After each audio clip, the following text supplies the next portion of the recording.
What's up, YouTube? Tenchi Arizonia here of the Dracolope crew with the Anglo Arms Damascus line Gentleman's Folder.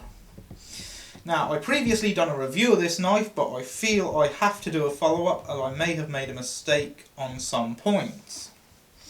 I incorrectly listed the wood as ebony when it is in fact black packer wood. However, the blade itself is in fact 57 layer Damascus, which for the price is astounding, quite honestly.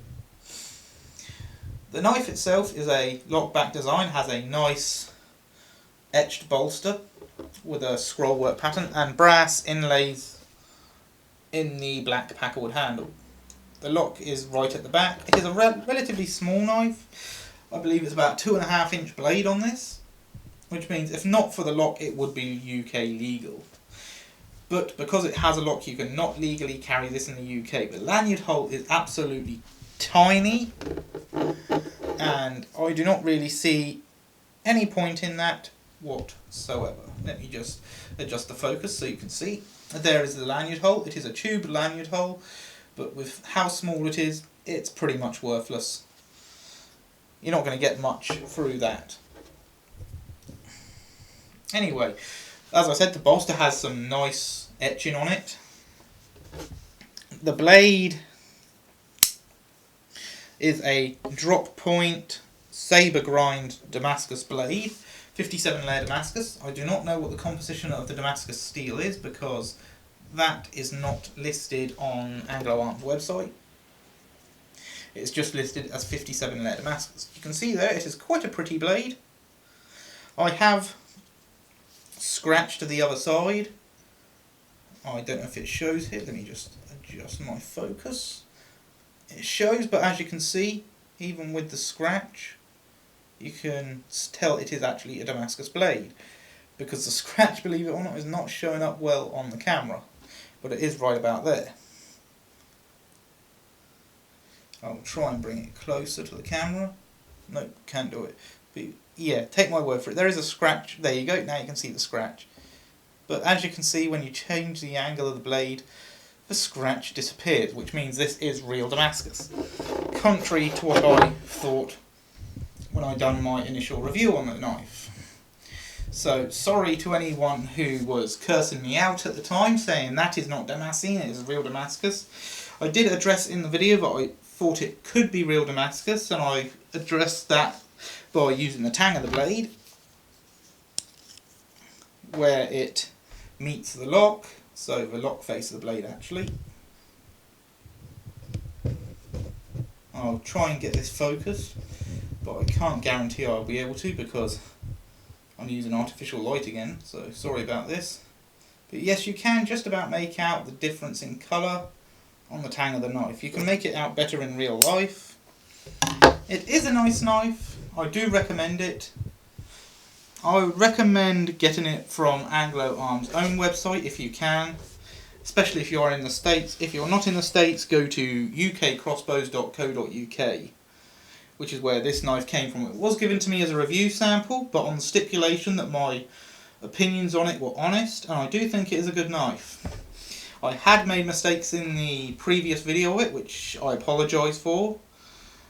I'm still getting to terms with all the various manufacturing methods of knife, and although I had seen Damascus before, I had not seen Damascus with such a light etch, which is why I thought it was Damascene. It is not Damascene, it is Damascus, it just does not have a very good etch on the blade. Let me just try and get you into focus again. Sorry about this, folks, it's just not really good lighting conditions tonight. So, there we go, there's the etching on the blade. It's a bit, if the etching I don't think was left long enough, hence why it looked like fake Damascus or Damascene, which is a silk screened method which is then protected with a clear coat. However, this is a real Damascus blade. I know I'm repeating myself again, but that is the case with this blade. I do recommend it. When I was sent to it for review, I believe it was around £16.95. It may have gone up since then. But regardless, this is a blade you should have in your collection. If you do, even if you don't like classic style folders, if you prefer something like the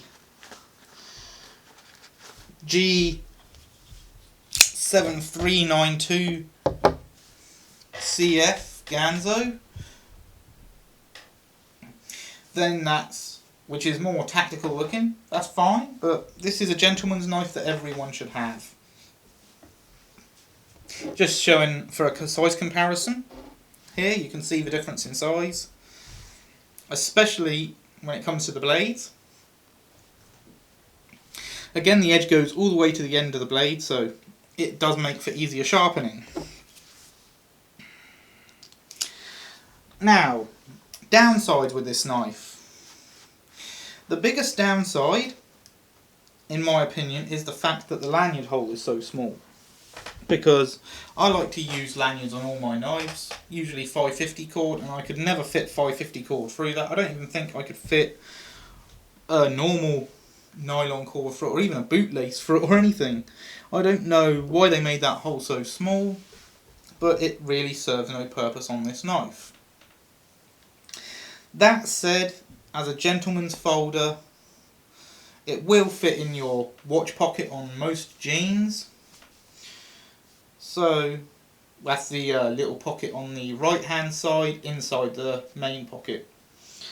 So yeah, I do think it's a good knife.